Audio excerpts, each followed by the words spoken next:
Muri buno buruhuko bw'ukwezi kwa Munyonyo 2021 abakenguzamateka barimwo Icegera ca mbere c'umukuru w'Inama Nkenguzamateka Nyakwubahwa Dénise NDADAYE yatanguriye ingendo ziwe mu ntara ya Makamba aho yagiranye inama n'indongozi hamwe n'abatowe mu nzego z'intango bo mu makomine yose agize intara ku magenekerezo ya 3, 4 na 5 Munyonyo. Muri izo nama baganiriye ahanini ku bijanye n'imibano, umutekano n'iterambere. Inama ya mbere yabereye mu Kayogoro yamuhuje n'abo mu makomine ya Kayogoro na Kibago. Iya kabiri nayo yabereye Nyanza-Lac yamuhuje n'abo mu makomine ya Nyanza-Lac na Mabanda. Iya nyuma yabereye ku mugwa mukuru w'intara ya Makamba yamuhuje n'abo mu makomine ya Makamba na Vugizo. Mu majambo yashikirije muri izo nama zose, Nyakwubahwa Dénise NDADAYE yamenyesheje bari bitavye ko yaje kuganira nabo kugira ngo bamushikirize imyitwarariko bafise, abafashe kuyitorera umuti, ibidashoboye gutorerwa inyishu ubwo nyene navyo bibashikanire ku nzego zibijejwe. Yabahamagariye guhimiriza abo barongoye gukura amaboko mu mpuzu bakiteza imbere, kubumbatira amahoro n'umutekano, guhimiriza bene gihugu kugwanya inda z'indaro, igiturire, akaboregwe, guharika no kubandanya kwikingira ikiza coronavirus. Nashaka bwa mbere tubanze kurabira hamwe ikijanye no kubungabunga umutekano n'amahoro.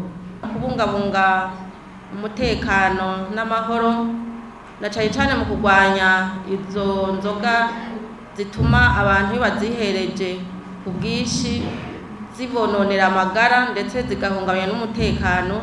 Twagira duhamagarire mwebwe bene gihugu mwege mwatowe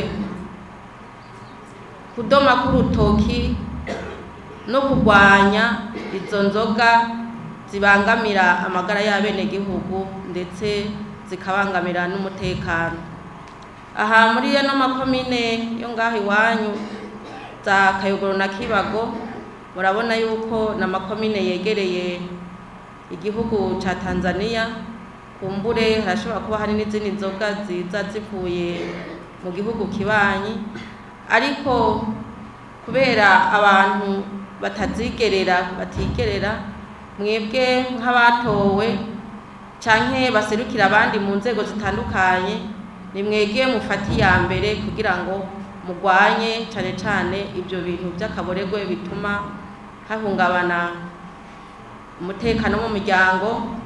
Umutekano wo mu miryango uhungabanye, mu kibano haba hahungabanye, ndetse ikomini bihungabanye n'igihugu cyose kiba gihungabanye. Mu bindi bitera umutekano muke hariho ubukene n'inzara. Nta numwe ayobewe yuko iyo hari ubukene mu gihugu hakaba inzara, umutekano urahungabana. Mu Burundi Imana yaraduhaye byinshi, ntaco Imana yatwimye, kuko aha mu Burundi turafise imvura igwira igihe cayo, turafise imyonga, turafise amazi. Nico gituma kugira ngo dushire mu ngiro wa mugambi wa nyene icubahiro umukuru w'igihugu cacu General Ndayishimiye avuga ati umunwa wose uronke icyo ufungura, umufuko wose uronke amafaranga. Turabahamagariye mwebwe muserukira abandi, mwebwe mwatowe gufata iya mbere kugira ngo muhimirize abene gihugu baje ku kivi, bafate isuka, barime, bimbure, bagwanye bwa bukene, bagwanye yanzara, ndetse baronka umwimbu y'amafaranga turiko turavuga aje mu mufuko, umunwa uronke icyo ufungura, umutekano uzoca uba mwinshi. Ndetse igihe umwimbu uzoba wabaye mwinshi tuzoronka umusesekara. Uwo musesekara rero uzoheza ushorwe hanze, amafaranga y'agaciro aheze yinjire. Icegera ca mbere c'umukuru w'inama nkenguzamateka yarabibukije ibiranga indongozi nziza bijanye no gushira imbere ineza y'umwenegihugu, kubaha no kubahiriza abo bajejwe, gukunda akazi, kugumya amabanga y'akazi n'ibindi. Twagomba tuganire n'ikindi kintu kimwe arico nagomba guhereza ko ikijanye n'indongozi, ibiranga indongozi. Indongozi nyayo ni ishira ku muzirikanyi ikamenya yuko ijejwe gutunganiriza abenegihugu. Indongozi ikamenya yuko hari ibyo ibazwa n'abenegihugu, ikongera ikamenya ko hari ibyo ibazwa n'abamukurira mu mabanga. Indongozi nziza rero irafise ibiyiranga.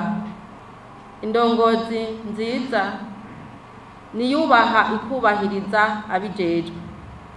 Indongozi nziza nishira imbere ineza y'umwenegihugu.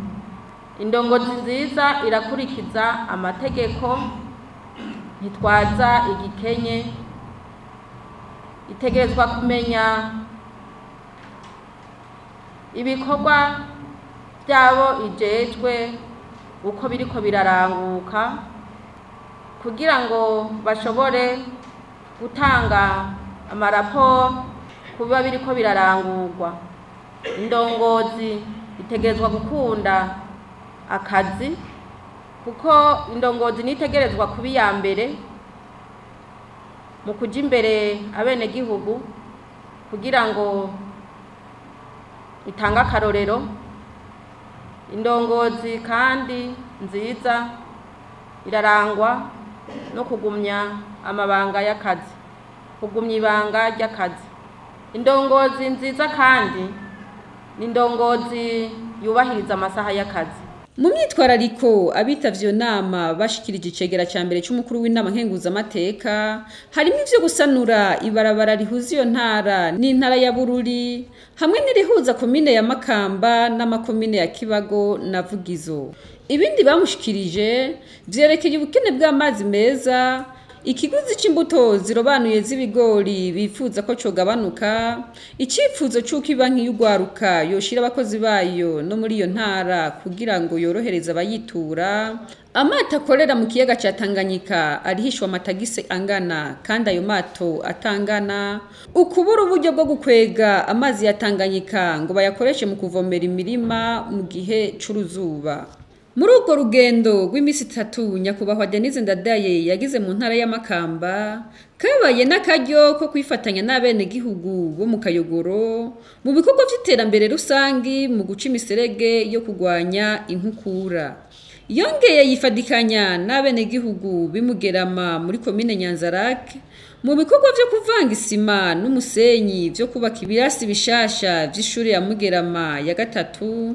Yongera yifadikanya kandi n'abenegihugu bo ku mugwa mukuru w'intara ya Makamba mu bikorwa vyo kwegereza umusenyi ibiro vy'iyo ntara biriko biraherahezwa kubakwa. Kabaye kandi akaryo ko kugendera ibibanza bimwe bimwe vyo muri iyo ntara bikorerwamwo ibikorwa vy'iterambere. Aha twovuga nk'ikigo kirima kikongera kigahingura igitegwa ca pacuri kivamwo amavuta ashogwa hanze y'igihugu, amashure mashasha afise n'uburaro bw'abana ariko araherahezwa kubakwa ikigembezi muri komine Nyanza-Lac, ikibuga c'umupira w'amaguru Nkurunziza Peace Park Complex Stadium Makamba, urubibu Burundi busangiye n'igihugu ca Tanzania n'ibindi.